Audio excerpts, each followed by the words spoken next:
आज हम इतिहास के उन 5 सालों को खंगालने वाले हैं जिन्होंने भारत की किस्मत हमेशा के लिए बदल दी। 1940 से 1945 तक हमारे पास उन सालों की मुख्य घटनाओं की एक सूची है। लेकिन ये सिर्फ एक लिस्ट नहीं, ये एक पहेली की तरह है। पहेली ये कि भारत की आजादी की लड़ाई आखिर जीती कैसे गई। क्या ये गांधी के अहिंसक आंदोलन से जीती गई, या सुभाष बोस की फौज के डर से, या फिर शायद सिर्फ इसलिए कि दूसरा विश्व युद्ध लड़कर अंग्रेज बुरी तरह थक चुके थे। चलिए इन 5 सालों के सबूतों को एक एक कर जांचते हैं और इस पहेली को सुलझाने की कोशिश करते हैं। बिल्कुल, और ये पहेली इसलिए भी दिलचस्प है क्योंकि इसके सारे टुकड़े मतलब एक दूसरे से जुड़े हुए हैं। कोई भी घटना अकेली नहीं है। इन सब के पीछे चल रहा है दूसरा विश्व युद्ध, जो ब्रिटिश साम्राज्य की कमर तोड़ रहा था। और इसी कमजोर होती पकड़ ने भारत के स्वतंत्रता सेनानियों को एक ऐसा मौका दिया जो पहले कभी नहीं मिला था।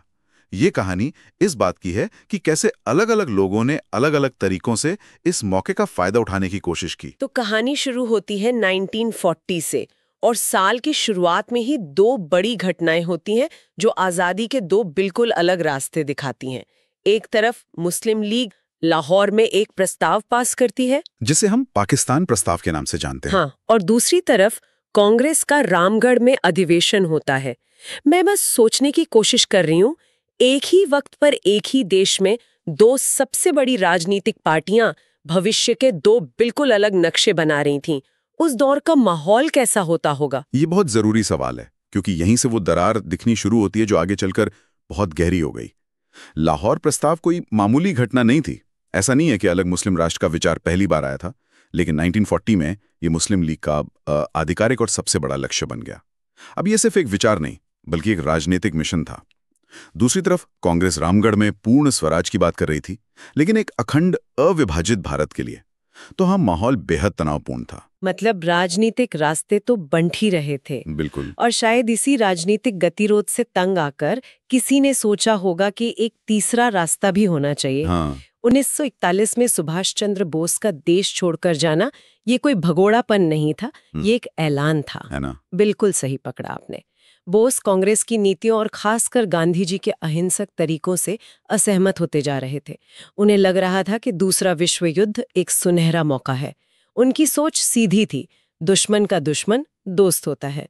अगर ब्रिटेन जर्मनी और जापान से लड़ रहा है तो क्यों ना जर्मनी और जापान से हाथ मिलाकर ब्रिटेन पर बाहर से हमला किया जाए। और उनका देश छोड़कर जाना इसी बड़ी रणनीति का पहला कदम था। हाँ, वो भारत के अंदर चल रहे आंदोलनों के समानांतर बाहर से एक सैन्य दबाव बनाना चाहते थे। लेकिन ये तो बहुत बड़ा जुआ था, है ना? जर्मनी और जापान जैसे एक्सिस पावर से मदद लेना, जिनके अपने इरादे थे।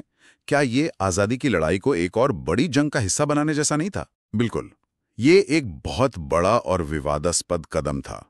कई लोगों ने इसकी आलोचना भी की, लेकिन बोस की नजर में लक्ष्य सिर्फ एक था, भारत की आजादी, चाहे किसी भी कीमत पर। उनका मानना था कि सिर्फ नैतिक दबाव या सत्याग्रह से साम्राज्य नहीं झुकते। साम्राज्यों को झुकाने के लिए सैन्य ताकत दिखानी पड़ती है, और 1943 तक उन्होंने ये कर भी दिखाया। सिंगापुर में आजाद हिंद फौज का नेतृत्व संभालना, और फिर आरजी हुकूमत आजाद हिंद, मतलब एक अस्थायी सरकार की स्थापना करना। हाँ, और ये सिर्फ एक फौज बनाना नहीं था। ये तो एक तरह से अंग्रेजी हुकूमत को सीधी चुनौती थी कि देखिए, हमारे पास अपनी सरकार है, अपना बैंक है, अपनी सेना है, हम आपकी सत्ता को मानते ही नहीं। ठीक यही संदेश था। ये एक प्रतीकात्मक और रणनीतिक दोनों तरह से बहुत शक्तिशाली कदम था। एक समानांतर सरकार बनाकर उन्होंने दुनिया को यह संदेश दिया कि हम सिर्फ विद्रोही नहीं हैं, हम एक वैध सरकार हैं जिसे मान्यता मिलनी चाहिए। तो मतलब बॉस एक बाहरी सुनामी लाने की तैयारी कर रहे थे जो अंग्रेजी हुकूमत को जड़ से उखाड़ दे। लेकिन उसी वक्त भारत के अंदर भी तो एक जलजला आ रहा था, है ना? 1942 का साल, क्रिप्स मिशन की नाकामी, और फिर भारत छोड़ो आंदोलन। हाँ, और ये दोनों घटनाएं भी आपस में जुड़ी हुई हैं। विश्व युद्ध में जापान तेजी से आगे बढ़ रहा था, वो बर्मा तक पहुंच चुका था और भारत पर हमले का खतरा मंडरा रहा था। अंग्रेजों पर अमेरिका और चीन का दबाव था कि वो भारतीयों का सहयोग हासिल करें। इसी दबाव में उन्होंने सर स्टैफर्ड क्रिप्स को भारत भेजा। और क्रिप्स मिशन का प्रस्ताव था कि युद्ध में भारत ब्रिटेन का साथ दे, और बदले में युद्ध के बाद भारत को डोमिनियन स्टेटस दे दिया जाएगा, मतलब एक तरह की आधी अधूरी आजादी। जिसे भारतीय नेताओं ने सिरे से खारिज कर दिया। गांधी जी ने तो इसे पोस्ट डेटेड चेक कहा था, है ना? बिल्कुल, एक ऐसा चेक जो दिवालिया हो रहे बैंक का हो। कांग्रेस को पूर्ण स्वतंत्रता से कम कुछ भी मंजूर नहीं था, और वो भी तुरंत। मुस्लिम लीग पाकिस्तान पर स्पष्ट आश्वासन चाहती थी, जो मिशन ने नहीं दिया। नतीजा ये हुआ कि क्रिप्स मिशन बुरी तरह फेल हो गया। और इसी नाकामी और निराशा के गर्भ से भारत छोड़ो आंदोलन का जन्म हुआ। गांधी जी ने करो या मरो का नारा दिया। इसका मतलब साफ था, अब बातचीत का वक्त खत्म, यह आजादी की आखिरी लड़ाई है। एक मिनट, ये सब सुनकर तो लगता है कि पूरा देश आजादी के जुनून में एक साथ खड़ा था। लेकिन हमारी सूची में 1943 की एक और घटना है, बंगाल का भयानक अकाल।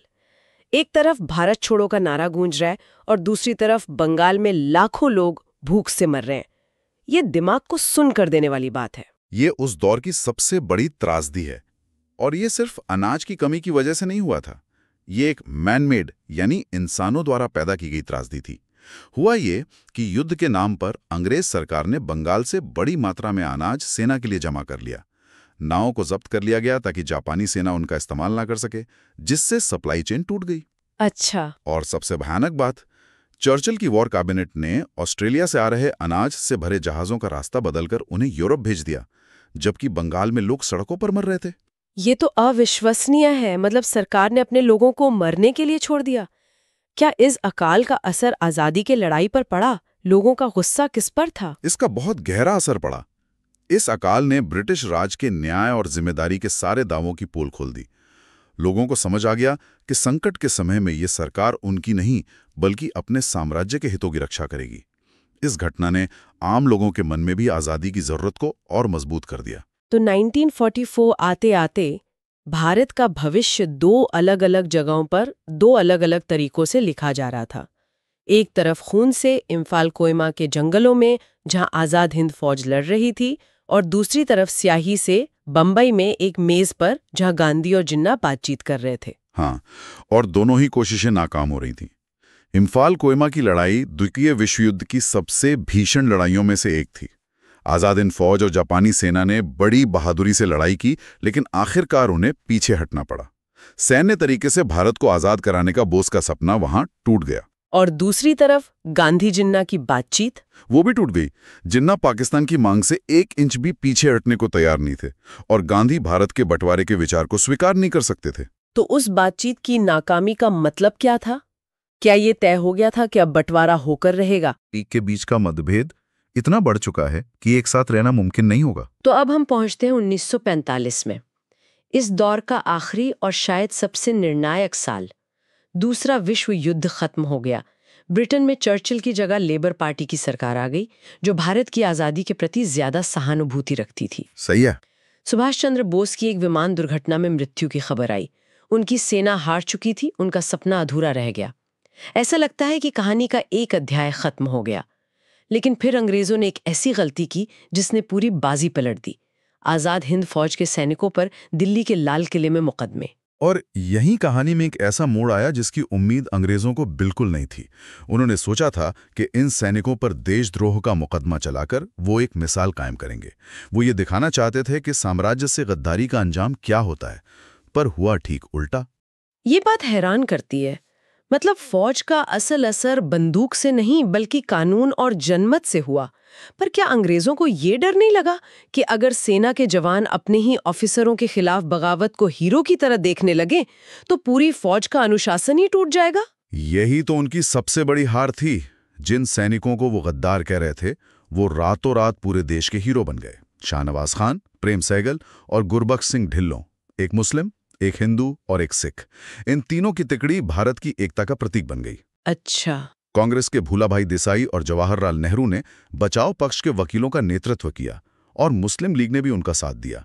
जो नेता हर बात पर लड़ रहे थे, वो इन सैनिकों को बचाने के लिए एक साथ आ गए। तो एक तरह से आजाद हिंद फौज जो युद्ध के मैदान में नहीं जीत पाई, वो उसने अदालत के कटघरे में खड़े होकर जीत लिया। बिल्कुल सही। आईएनए ट्रायल्स के खिलाफ पूरे देश में जो प्रदर्शन हुए, और सबसे महत्वपूर्ण बात, रॉयल इंडियन नेवी और एयरफोर्स में जो विद्रोह हुए, उन्होंने अंग्रेजों को एक साफ संदेश दे दिया। अब वो भारतीय सेना पर भी भरोसा नहीं कर सकते थे, जो उनके राज का सबसे बड़ा स्तंभ थी। उन्हें समझ आ गया कि अब भारत पर शासन करना नामुमकिन है। तो युद्ध का अंत, ब्रिटेन में नई सरकार और आईएनए मुकदमों का दबाव, इन सब ने मिलकर रास्ता साफ कर दिया। हाँ, आखिरकार। तो इन 5 सालों का सफर देखने पर यह साफ है कि आजादी किसी एक घटना या एक आंदोलन का नतीजा नहीं थी। ये द्वितीय विश्व युद्ध के बाहरी दबाव, भारत छोड़ो आंदोलन के आंतरिक जुनून, आजाद हिंद फौज के शौर्य और साथ ही साथ विभाजन की बढ़ती कड़वाहट का मिला-जुला परिणाम थी। 1945 में युद्ध तो खत्म हो गया, लेकिन ये भारत के लिए किसी तूफान के बाद की शांति नहीं थी। ये तो एक नए और शायद ज्यादा मुश्किल अध्याय की शुरुआत थी। और यहीं हम सुनने वालों के लिए एक विचार छोड़ना चाहेंगे। ये पूरा दौर सिर्फ अंग्रेजों से आजादी पाने का नहीं था। ये भारत की आत्मा को परिभाषित करने का संघर्ष था। क्या भारत का भविष्य गांधी के अहिंसक, धर्मनिरपेक्ष रास्ते पर चलेगा, या जिन्ना के 2 राष्ट्र सिद्धांत पर, या फिर बोस के सैन्य राष्ट्रवाद पर? ये सारे सवाल इन 5 सालों में और भी जटिल और गहरे हो गए थे। तो सोचने वाली बात यह है, 1945 में बाहरी दुश्मन यानी ब्रिटिश शासन का अंत तो नजर आ रहा था, बिल्कुल। पर क्या भारत की असली लड़ाई खुद से अपने भविष्य की पहचान बनाने की अब शुरू होने वाली थी?